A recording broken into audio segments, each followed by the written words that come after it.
আমার ভাঙা ঘরের ভাঙা চালা, ভাঙা বেড়ার ফাঁকে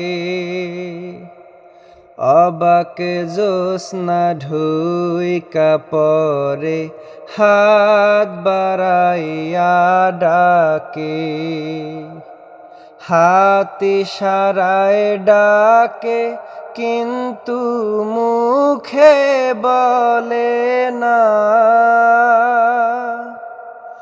আমার কাছে আইলে বন্ধু আমারে পাইবা না। আমার ভাঙা ঘরের ভাঙা চালা, ভাঙা বেড়ার ফাঁকে অবাক জোৎস্না ঢুইকা পরে হাত বাড়াইয়া ডাকে।